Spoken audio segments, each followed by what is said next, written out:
Pensez-vous que vous êtes réellement en échec? Avez-vous déjà vécu un échec qui vous bloque encore aujourd'hui? Et finalement, l'échec existe-t-il vraiment? Quelle différence avec l'expérience? Bonjour à tous, je suis Véronique Chaput, sophrologue, praticienne en hypnose et psychosomato-énergétique. Si on prend la définition du dictionnaire, effectivement, l'échec, c'est un manque de réussite, un résultat négatif à une tentative. Pour Jim Rohn, c'est quelques erreurs de jugement qui sont répétées chaque jour. Une succession de moments d'inconscience. Ce n'est donc pas l'expérience en elle-même que nous traversons naturellement pour apprendre, mais juste l'inconscience qu'on met dans cette capacité à pouvoir apprendre. Par exemple, si j'apprends quelque chose, il est normal que je fasse des erreurs. De cette manière, je peux me corriger.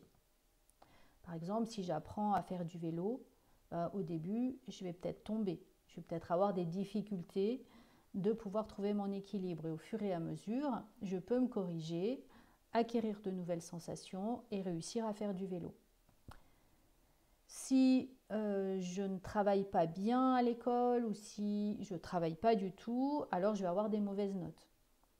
Mais du coup, je peux évoluer si je prends conscience que c'est juste mon travail qui n'est pas à la hauteur de ce qui est attendu. Si je continue à me comporter de la même manière, c'est-à-dire à ne pas travailler du tout, je vais sûrement échouer. Mais consciemment, je n'ai pas mis grand-chose en place. Si je fume, si je me nourris mal chaque jour, j'échoue dans ma condition à pouvoir garder mon corps en bonne santé. Du coup, comment faire face et surtout transformer cette notion d'échec? La première chose à faire, c'est vraiment d'accepter la réalité. Si je traverse une difficulté, il est plus important d'agir, de chercher une solution. Ce n'est pas le moment de s'apitoyer. Alors, effectivement, on ne contrôle pas les difficultés que la vie nous amène. Mais notre manière de les appréhender, oui, si je regarde toujours le négatif, c'est difficile de se plonger dans quelque chose de positif et donc d'apprendre. Ça va être donc important de changer de perspective, de point de vue. Et si l'échec n'était pas quelque chose de fixe, si c'était juste une expérience, plutôt qu'un point négatif, si ça devenait un tremplin de réussite.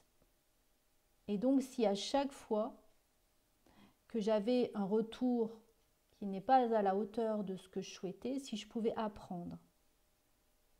Et ce qui va être important dans cet apprentissage, c'est vraiment de vivre le présent, c'est-à-dire revenir à soi, ce qui est bon pour nous, notre intuition.